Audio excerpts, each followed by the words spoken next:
In this session, we're addressing a common but often overlooked link between lower back alignment and swelling in the lower leg.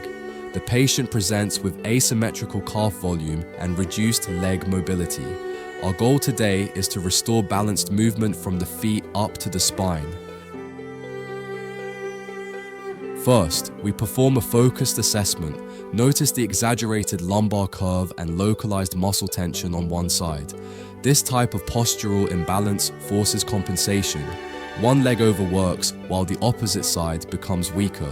Over time, that imbalance can reduce circulation and lymphatic return, contributing to swelling and discomfort. We begin with gentle mobilization to relax the muscular tone and re-establish soft tissue sliding. Controlled breathing helps the patient relax and allows deeper release. Our immediate objectives are threefold: improve hip range of motion, normalize lumbar mechanics, and reduce muscular hypertonicity so the limb can move through full range.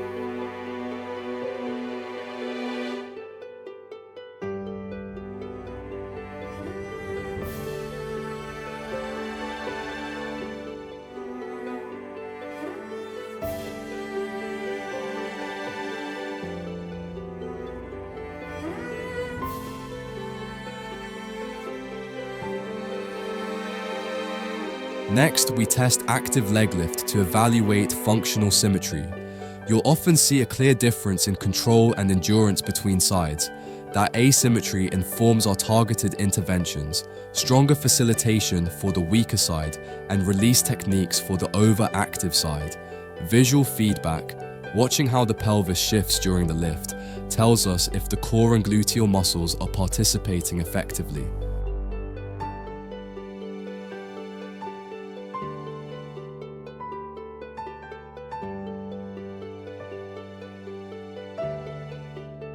Now we progress to dynamic hip mobilization. When the pelvis and hip joints move freely, load distributes more evenly through the lumbar spine. Here we guide the limb through circular and full range motions, focusing on restoring normal arthrokinematics of the hip. The intent is to free restrictions that alter gait mechanics and impede lymphatic flow.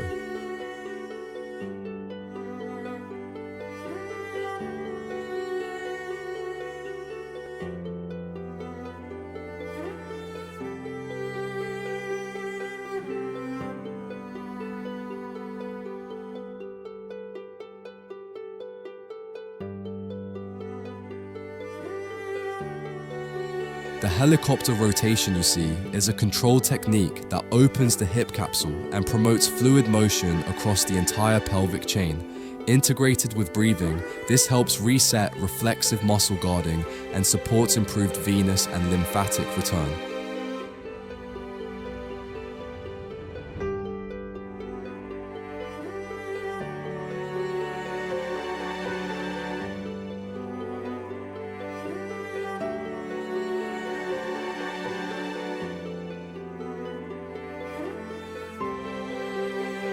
With consistent sessions and a simple home program emphasizing posture and hip mobility, patients typically notice reduced swelling and better functional control.